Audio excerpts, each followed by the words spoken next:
अस्सलाम वालेकुम नाज़रीन, ड्रामा शेयर रद्द के नेक्स्ट एपिसोड में आप देखेंगे।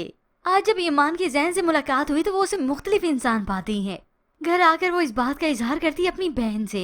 इतने दिनों से मैं जैन को बहुत जज कर रही थी, आज वो बहुत अलग लगा मुझे। वो उसे सब कुछ बताती है कि जैन एक अच्छा इंसान भी है और पता है तुम्हें वो मजे मजे के खाने भी बनाता है, अपनी फैमिली का ख्याल रखने वाला है। मगर यहाँ और वहाँ तो किसी को अंदाजा ही नहीं कि जैन की वालदा में कितनी जिद, कितनी अना और तकब्बुर कूट कूट कर भरा है। ईमान को अपने घर पर देखा तो वो हरगिज बर्दाश्त नहीं करती। ईमान के कपड़े को उतार फेंकती हैं, बाहर जाकर तीली लगाकर उसे आग ही लगा दी। जैन सिर्फ मेरा बेटा है, वो सिर्फ मेरी बात सुनेगा। और उधर सलार को तो अलग ही दुख होता है। मैं ऐसा क्यों हूँ कि कभी कुछ कह ही नहीं सकता, क्योंकि आज ही तो उसने अपनी आंखों से ईमान को देखा है जैन के साथ, जिसे देखकर उसे बहुत तकलीफ होती है।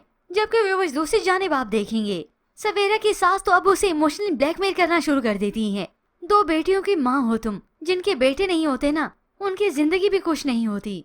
और इस माँ का बेटा सवेरा के वालिद को अलग से टॉर्चर करता है, यूं इन्हें रिश्ते के लिए प्रेशराइज करते हैं। और फिर व्यूअर्स ड्रामे की कहानी में ट्विस्ट उस वक्त आता है जब ईमान का इत्तेफाकन सलार के ऑफिस में जाना होता है, तो वो टेबल पर पड़े हुए स्केचेस देखकर काफी हैरान होती है, काफी इमोशनल होती है कि सलार ने एक बच्चे और माँ की तस्वीर बनाई है। ऐसे वो सारे स्केचेस देखती गई तो उसी दौरान उसके सामने उसका स्केच भी आता है, जो कि ये सब कुछ सालार ने बनाया है। ये देखकर तो उसकी हैरत की कोई इंतहा नहीं रहती। सालार जो कि ऑफिस में अभी भी आया था फूल लेकर खुशी से, मगर जब ईमान को देखा कि वो स्केचेस देख चुकी है तो वो कुछ ना बोल सका, उसकी तो बोलती बंद हो गई। यूं ईमान को शक जरूर हो जाता है कि शायद सालार उसमें इंटरेस्टेड है, मगर फिर इस आए हुए ख्याल को झटक ही देगी, क्योंकि ईमान तो अब मोहब्बत करती है जैन से और वो उसी से ही शादी करना चाहती है। मगर जैन की वालदा ये सब कुछ इतनी आसानी से होने नहीं देंगी।